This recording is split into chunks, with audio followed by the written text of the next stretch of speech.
आणि सजा व्हायलाच पाहिजे त्यांना. या दोन्ही घडामोडी अत्यंत वेदनादायी आहेत, परंतु या घडामोडी आणि एकूणच विवाहित महिलांची सुरक्षा या संदर्भामध्ये आता आपण चर्चा करणार आहोत आणि त्यासाठी आपल्यासोबत आहेत विधान परिषदेच्या उपसभापती नीलम गोऱ्हेताई. नीलमताई, आपलं स्वागत आहे गेस्ट सेंटरमध्ये. आपण बघितलं तर आजच्या घटनांमध्ये एक सामाजिक प्रचंड भीतीदायक हळहळ माजवणाऱ्या अशा घटना घडलेल्याच आहेत, पण त्याचबरोबर गर्भलिंग चाचणी करणं, डोमेस्टिक व्हायलन्स होणं, त्याच्यानंतर तिने आत्महत्या करणं, हुंडा मागणं, हे एका घटनेत घडलेलं आहे. दुसऱ्या ह्याच्यामध्ये प्रेमविवाह केल्यामुळे विष पाजून त्याच्यानंतर सीसीटीव्ही कॅमेरा किंवा तिच्यावरती पाळत ठेवण्याचा प्रयत्न करणं, या सगळ्या अत्यंत गंभीर अशा गुन्हेगारी स्वरूपाच्या गोष्टी आहेत. बायकांच्या बाबतीमध्ये आजही असे गुन्हे इतके सहज कसे घडतात? अजूनही कुठेतरी दुय्यम समजलं जातं का कायद्याच्या नजरेमध्ये? कायदे कडक का नाही आहेत? त्यांची अंमलबजावणी होत नाहीये का? काय केलं पाहिजे? एक तर मला आपल्याला सांगायचं आहे की या दोन्ही घटना अत्यंत क्लेशदायक आहेत, परंतु अनेक वर्षापासून जे काम करताना दिसतंय की कौटुंबिक छळ आपला होतोय.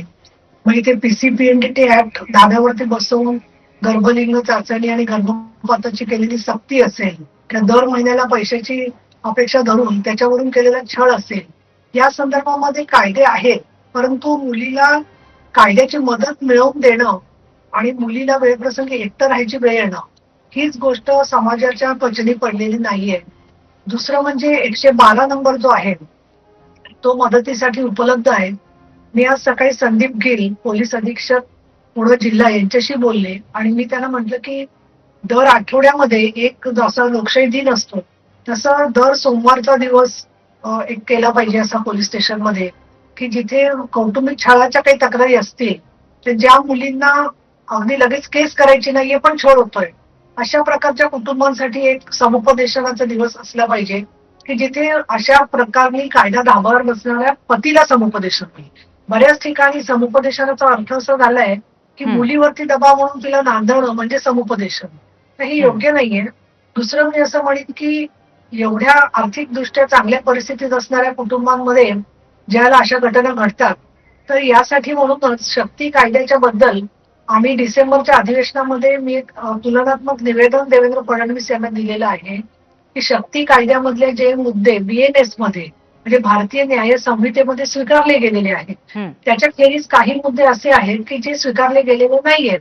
आता उदाहरणार्थ एक सुप्रीम कोर्टाचं एक जजमेंट आलेलं आहे ज्याच्यामध्ये त्यांनी म्हटलंय की तुम्ही ताबडतोब 498 किंवा कौटुंबिक छळामध्ये अटक करू शकत नाही, तुम्हाला आधी त्याला नोटीस द्यायला पाहिजे.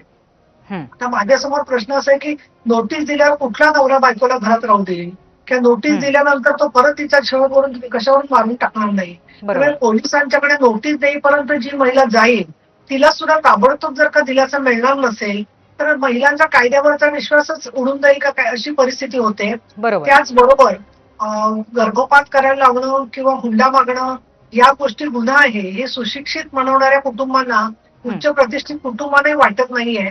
तर मी माननीय देवेंद्र फडणवीस आणि माननीय एकनाथजी शिंदे आणि माननीय अजितदादा पवार या सगळ्यांना निवेदन दिलेलं आहे की आपण शक्ती कायदा जरी केंद्राने भारतीय न्याय संहितेत अनेक मुद्दे आलेत म्हणून फेटाळला असला तरी आपण नवीन एक कायदा राज्यामध्ये करावा ज्यामध्ये कौटुंबिक छळ, त्याचबरोबर डाटा सायबर क्राईम मधला जो आहे तो वेळेवरती न उपलब्ध करून देणं किंवा फोरेन्सिक अहवाल बदलण्याचा प्रयत्न करणं किंवा नाशिकच्या केसमध्ये जसं दिसतंय की मारहाण करून त्याच्यानंतर पुढे. बरोबर आहे नीलमताई, तुम्ही जे सांगताय ते नक्की आश्वासक आहे, गरजेचं आहे. नक्की सरकारकडे मी त्याचा पुढच्या अधिवेशनाच्या आधीच पाठपुरावा करणार आहे की त्या कायद्याचं स्वरूप काय असेल आणि आपल्याला कशा प्रकारे न्याय देणं सोपं होईल. मला तिच्या आईचं एकच वाक्य सांगायचं आहे की मी तिला भेटायचा प्रयत्न केला तर त्यांनी आमच्या स्त्री आधार केंद्राच्या ज्या कार्यकर्त्या गेल्या होत्या, अनिता शिंदे, त्याच्यानंतर आश्लेषा खंडागळे, राखी जाधव, सगळ्या त्यांनी सांगितलं की आता आमची बोलण्याची मनस्थिती नाहीये, पण ताई आम्हाला न्याय मिळवून देणार असतील नीलमताई तर आम्ही नक्की त्यांना संपर्क करू. बरं नीलमताई, आपल्याकडे वेळ थोडा कमी आहे म्हणून तुम्हाला मध्ये थांबवते मी, परंतु घटना घडली ना की नंतर लगेच याच्यावरती भाष्य केलं जातं आणि त्याच्यानंतर कायद्यामध्ये सुधारणा किंवा आणखीन नवीन कायदा